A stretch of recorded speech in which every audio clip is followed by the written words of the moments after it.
Hey friend, can I ask you something real? Do you know what sin turned an angel into a devil? It wasn't murder. It wasn't theft. It wasn't adultery. It was pride. And the scary part? It's not just out there in the world. It might be hiding in you right now. Not in rebellion, not in violence, but in your success. You rise, you build, you win. And the moment you say to yourself, I did this, pride has already found its way into your heart. Pride is quiet. It doesn't shout, it whispers. It doesn't show up as evil, it shows up as self-confidence. It doesn't destroy you all at once. It slowly blinds you. It makes kings think they're gods. It makes warriors feel invincible. It makes the rich forget the one who gave them everything. And it makes you forget that you're not the source of your own strength. Jesus said in Luke 14:11, "Whoever exalts himself will be humbled, and whoever humbles himself will be exalted." That's not just a warning, that's a guarantee. Stack a few wins, and suddenly, God becomes an afterthought.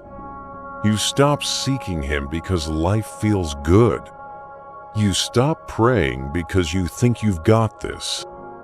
But what if the very thing you're most proud of is what's setting you up to fall?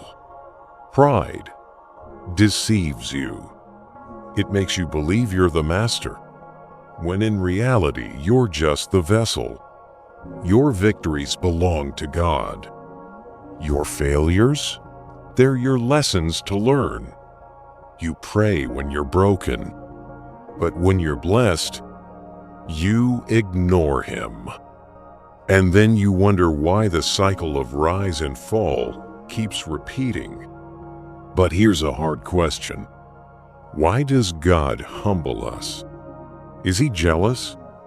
Is He arrogant? No. He humbles us because He loves us. He sees what pride will do if we let it live. He brings us to our knees, not to shame us, but to save us. Because He knows you are not God. You're a created soul, deeply loved, but dangerously forgetful. Let me show you what pride does when left unchecked. Let's start with Lucifer. God created three mighty angels, Michael, Gabriel, and Lucifer. Lucifer was the most beautiful, the most radiant, the most gifted. But he looked at himself, saw his power, and instead of gratitude, he chose rebellion. He said, I will ascend above the Most High. He wanted worship. He wanted the throne. So God cast him down like lightning, stripped of glory, stripped of his place in heaven. And now he prowls the earth whispering the same lie.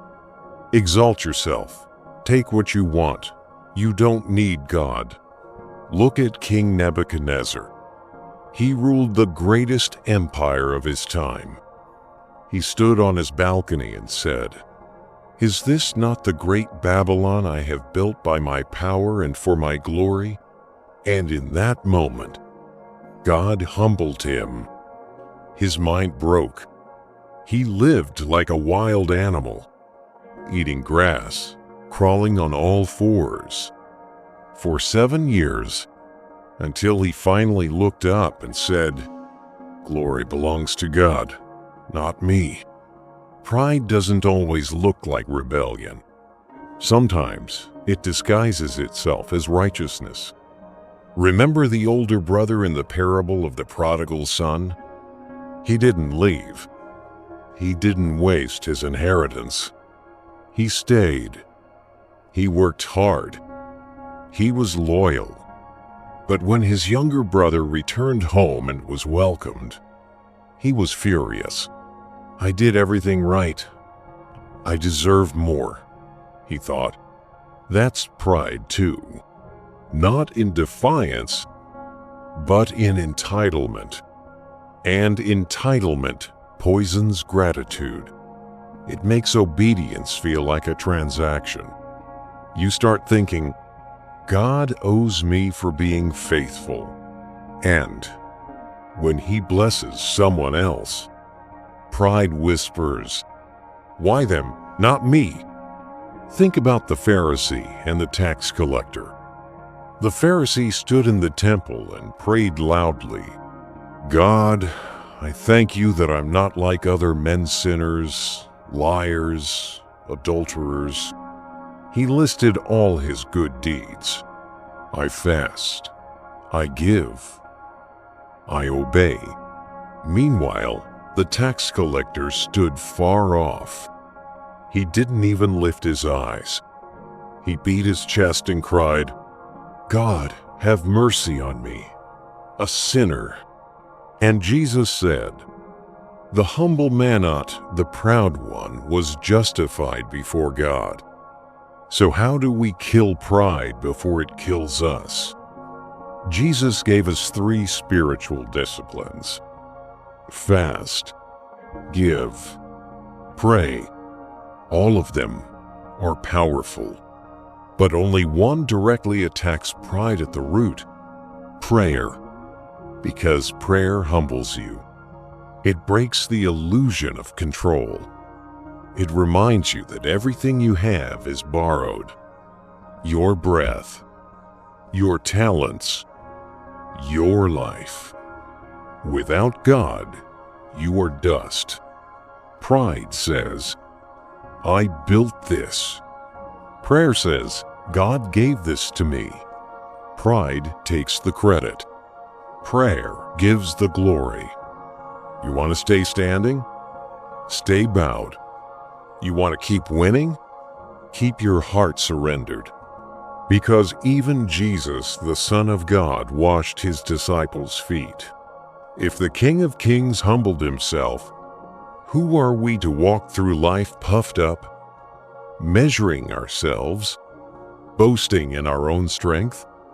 So let me ask you, what are you most proud of right now? Could that be the very thing that's putting a wedge between you and God? Examine your heart. Ask yourself honestly, is there pride in me? Am I relying on my own strength more than His? Because here's the truth. God will humble the proud, whether they like it or not. The only question is, will you humble yourself now? Or will He have to teach you the hard way